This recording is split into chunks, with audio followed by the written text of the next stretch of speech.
Et là, depuis qu'on est reparti du Cap Horn, c'est des conditions où ça cogne beaucoup.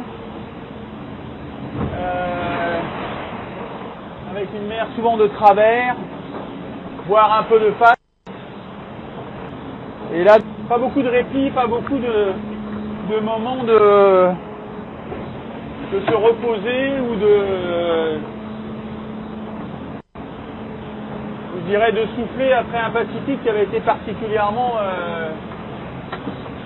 riche en émotions après pas beaucoup de répit, pas beaucoup de moments de se reposer ou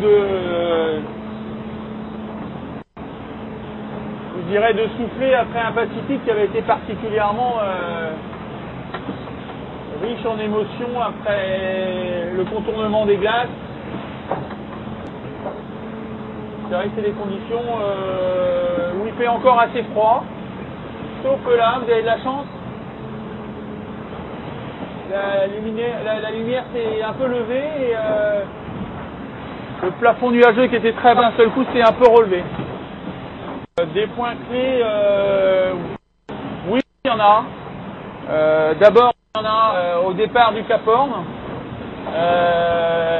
Ça détermine très vite finalement comment les choses vont s'aborder. Et là, nous, on a tout de suite su que ce serait au et au reaching pour aller chercher l'anticyclone de Sainte-Hélène. Par contre, c'est posé à nous une question et qui va répondre à la deuxième. Est-ce qu'on plonge dessous et on va dans l'est pour faire une route qui est plus facilement réalisable, c'est-à-dire qui était moins au près face à la mer et qui était moins dure à faire, mais qui était beaucoup plus risquée. Et là, nous, on a tout de suite su que ce serait au niveau de l'anticyclone de Sainte-Hélène un moment charnière et un moment qui va être très important pour nous dans quelques jours, voire demain. Et après, au large du Brésil, il y a toujours une séquence difficile avec des dépressions orageuses qui sortent et qui sont compliquées à gérer et compliquées à contourner ou à utiliser, si je puis dire. Et enfin, récupérer l'Alia au niveau de l'anticyclone de Sainte-Hélène à un moment charnière et un moment qui va être très important pour nous dans quelques jours, voire demain. Et après, au large du Brésil, il y a toujours une séquence difficile avec des dépressions orageuses qui sortent et qui sont compliquées à gérer et compliquées à contourner Oui, il y a des moments où on peut risquer le tout pour le tout. Pour l'instant, ça n'a pas été notre cas. On n'a pas été jusqu'à risquer le tout pour le tout. Mais on y a songé. On a envisagé une solution qui était effectivement, si on se plantait, c'était terminé. C'est une volonté de ma part, de travailler en groupe. C'est-à-dire que le fait de faire un record solitaire, de faire des distances solitaires, ne fait pas de moi quelqu'un qui est forcément,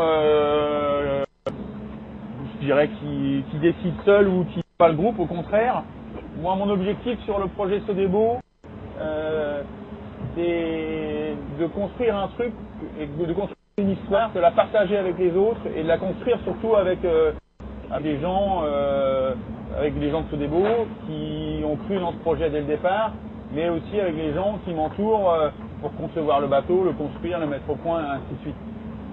Et la richesse de ces projets-là et de ce projet-là, pour moi, elle est de focaliser toutes ces personnes et toutes ces énergies autour d'un même projet et d'un même objectif, et qu'on arrive à tous être d'accord sur cet objectif et de le réaliser.